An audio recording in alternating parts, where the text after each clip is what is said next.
the Russians are hunkered down for a long war. The understanding is that this war, contrary to what we read in the press, can be stopped by the United States overnight. But as long as the United States does not want to stop this war, the Russians are forced to fight this war. So they may have started this fight, but now they are uh, in it rather reluctantly. But they will Hmm. carry on. If necessary, as I said, if Putin is forced to switch gears, he will switch gears. And maybe by September, October, we might find the Russian army on the Dnieper. Hello and welcome to the Gist on Strat News Global.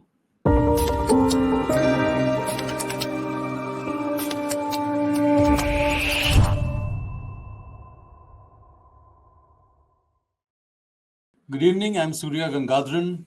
Russia has just seen the closure of the Wagner mutiny. Now, whether it was a coup or not is something which is not very clear, but by all accounts, the issue has been settled and the Wagner mercenaries have gone back to wherever they needed to go. And the head of the Wagner Group, Prigozhin, is apparently now in Belarus. So, was this a coup or not? Was it a mutiny? What is the impact on President Putin? Is something the issues that we are going to discuss with Nandan Unnikrishnan, who heads the Russia Studies program at the ORF. So, Nandan, welcome. Glad to have you. Thank you. Thank you for inviting me. Nandan, what do you make of this? Was this a coup, a product of a broader thing against Putin because of Ukraine war and other issues, or was it purely a small mutiny by a small group of disgruntled people? It was neither. It was definitely not directed against Putin. If at all there was a target, it was the defense minister and the chief of staff, defense minister Shoigu and chief of staff Gerasimov. But essentially, it was much more oriented towards Mr. Prigozhin himself, who felt that he was being heard less and less at the higher levels. And he was escalating earlier in an attempt to be heard. So, if you saw in the last week before yesterday, or day before rather, he was making all kinds of statements about the defense ministry, about the leadership in the defense ministry, he started talking about the grave losses of territory and human losses in Ukraine. But when all this failed, then he said he's going to launch a march to Moscow for justice. So his justice march was what it was. But when he reached about 200 kilometers from Moscow, I think he realized that further without bloodshed would not be possible. And he also realized that the Kantemir division and the Taman division, which protect Moscow, were not going to just let him walk in. And he would just get crushed. 25,000 people or 20,000, whatever he had, isn't enough to take Moscow. But surely this thing would have been known to him even earlier. Well, he was hoping that people would reach out to him en route and that some negotiation would take place. But the person who should have reached out to him or could have reached out to him, Mr. Putin, was in fact distancing himself more and more. So he was getting more and more desperate. So he grabbed on anybody who would offer him negotiations. As luck would have it, Mr. Lukashenko decided to intervene. He is a long-standing friend of Mr. Prigozhin. So he decided to intervene. Putin said, okay, after all, Lukashenko is a sovereign head of a brotherly republic. So Putin said, okay, and then there was a bit of a post office through Lukashenko, I suspect. And they arrived at this, what we know, that the Wagner Group has gone back, the soldiers have gone back to their barracks in Ukraine, eastern Ukraine. Uh, Mr. Wagner, that is Mr. Prigozhin himself, goes off into exile, if you want, into Belarus. Would Those you, Nandan, would you say Prigozhin's grievances were genuine?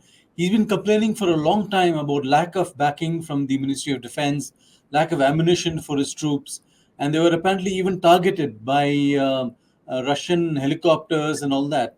I mean, he has a long list of grievances. He has a long list of grievances, but he did not show any lack of ammunition while moving to Moscow. So he seemed to have enough. He had enough to bring down more flying platforms than the Yeah, Russians have lost in the entire counteroffensive of yeah, Ukraine since 4th of June. Although, of course, to be fair to the Russians, five of the platforms that he shot down were unarmed. These were just yeah. helicopters and a surveillance plane. So, I mean, this pious statement of his that he wanted to avoid bloodshed, who is going to answer for the blood of the 6 or 7 pilots who died? Yeah. I mean, that is bloodshed. So, this is all, sort of, he was looking for a way out. And when he got it, he grabbed it with both hands. But would you say there is a genuine issue with the manner in which this war in Ukraine has been waged? No, there are people who have significant differences.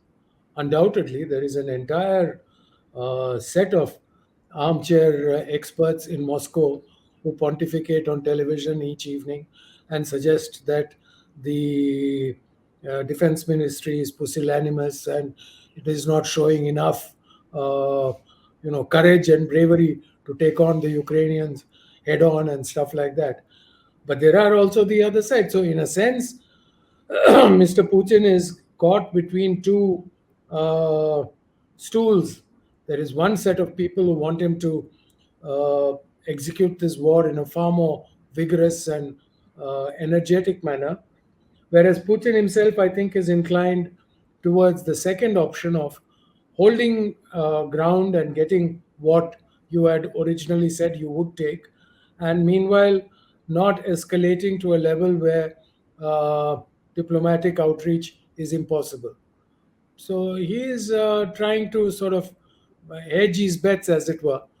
But maybe, I mean, he's reaching a stage where he may have to opt for a more vigorous approach. So you have your connections in Moscow, Nandan. What is it that they are telling you that this thing is? I mean, how long could this war go on? Surya, you know that talking on WhatsApp or any of these uh, is dangerous in India itself. Forget about me talking to someone in Moscow. So my sources in Moscow don't tell me anything, but Hmm. at least not on the phone. But what I understand and what I gather when was in Moscow a few months ago is that the Russians are hunkered down for a long war. The understanding is that this war, I mean, contrary to what we read in the press, can be stopped by the United States overnight. But as long as the United States does not want to stop this war, the Russians are forced to fight this war. So they may have started this fight, but now they are uh, in it rather reluctantly. But they will Hmm. carry on. I mean, if necessary, as I said, if Putin is forced to switch gears, he will switch gears. And maybe by September, October, we might find the Russian army on the Dnieper. I see. So would you say that this entire thing with Prigozhin has impacted on Putin? Is there growing doubts about his capacity to continue? No, I don't think this was a challenge to Putin. I think there are a lot of people who are frustrated, even amongst the ordinary public, who are frustrated by the duration, how long this war has taken. After all, it's more than a year. Yeah. The second is there is a belief that the Russian army is more than capable of taking care of the Ukrainian forces.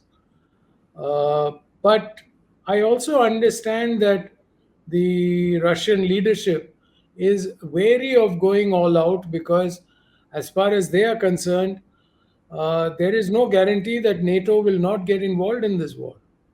Mhm. And so they need to keep back some of their strength and some of their armor, as it were, in case there is escalation from the Western countries. So obviously, there is a frustration in the public, which the leadership cannot immediately satisfy. So you have this situation. Now, Prigozhin was trying to take advantage of the fact that he was the hero of Bakhmut. The Yeah. battle for Bakhmut and Soledar was a 9 month or 8 month battle, and huge losses, uh, humongous bravery on both sides, lot of bravery on both sides, Ukrainian and Russian. And obviously, after the victory, he was feted as a hero. I mean, all of them were featured as heroes. So there was that credibility that he had, and he thought he would exploit it. But I think after Putin's speech day before at 10 in the morning, where he described this as a treasonous act, and he said that there would be decisive and imminent punishment, I think the general public uh, pulled away from Prigozhin. He lost the support that people were having. I mean, they understood that he was a hero, that his soldiers were great contributors to the victory in Bakhmut and Soledar, and were willing to recognize him for that, but they did not support his action of marching to Moscow. The fact that he is a hero, I mean, his soldiers are considered heroes, is the fact that the Russian state is not pursuing any criminal cases against those who decided to march on Moscow. They're all being let off. So clearly, there is a recognition of their contribution in this war. So, But I don't think, I mean, yeah. final thought. I don't think this in any way is affecting Mr. Putin and his credibility with the people. In fact, in some ways, it probably at least for today, strengthens his image as somebody who was able to resolve a very complicated situation without bloodshed. But in the long run, the longer the war goes, the greater the dissatisfaction will grow amongst the people. Does it surprise you, Nandan, that there must have been some intelligence on the manner in which Prigozhin was complaining and what he was up to? Yet it appears that things were allowed to slide and reach a Yes, point where this guy had to move his forces on the ground. I mean, I how agree. does I one mean, explain that? that would be my understanding too, that they, the Russian leadership, sort of took lightly the various statements that Prigozhin was making. But I don't think that in their wildest dreams they even imagined that he would embark on taking over the southern headquarters and then trying to march towards Moscow. I don't think it crossed anyone's mind that this man would go so much off the edge that he would embark on something so suicidal. Uh, why Prigozhin did it, I mean, you can only speculate. He should have known that this was a non starter the moment he even thought of it. But obviously, something triggered it and something drove him over this edge, and he lost all rationality and decided to go down that path. So the manner in which the war in Ukraine has gone and the Prigozhin affair, does this suggest that there is something seriously wrong with the establishment that Putin is running, maybe the intelligence, maybe the general staff? There is something wrong there, and it needs to be Yeah. corrected. You see, I think you have to look at this in total, holistically, as they like to say nowadays. And you will see that, yes, there were obviously mistakes made when the war began, immediately after February 24. But at the same time, at that point, while there was an overestimation by the Russians of their capacities. There was also the peace deal that the Ukrainians were willing to sign, which Yeah. now Putin has put on the table when he was talking to the African leaders. So we also know that the withdrawal from Kharkiv and withdrawal from Kiev were not some kind of spectacular military defeats, were part of a deal that was Yeah. countersigned in Istanbul. But nevertheless, the Russian establishment is fully aware of the mistakes they have committed. And if you can see the execution of this war, you can see that they have adapted. They have continuously looked at their mistakes, analyzed their mistakes, and taken corrective action. So I think at this stage, the Russians have a fairly clear idea of their capacities. They also recognize that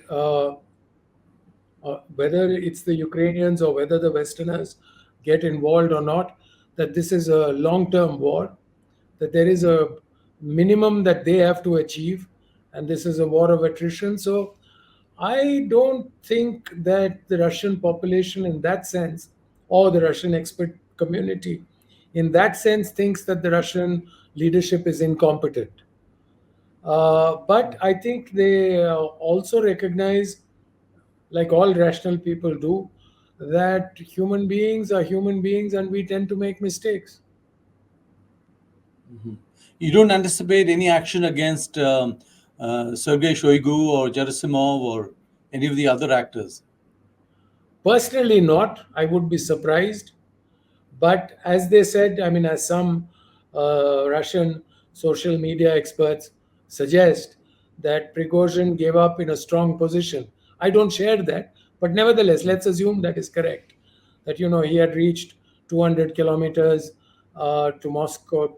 I mean, he was only 200 kilometers away from Moscow. He had reached that with minimal bloodshed, and he had displayed his capabilities in terms of shooting down some of the aviation that was hovering around. And so, in social media at least, they felt that he was talking from a position of strength. Some very serious and credible analysts have even suggested that he could reach Moscow.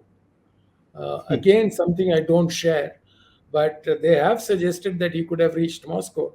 My question then is, what happens then? Okay, let's assume that he routes the Kantemir and the Taman divisions, unheard of, but let's assume for a moment that he does that, and he arrives on the Red Square with whatever left of his troops. What does he do? Start shooting at the Kremlin? You know, the point is, he didn't clearly have an end goal.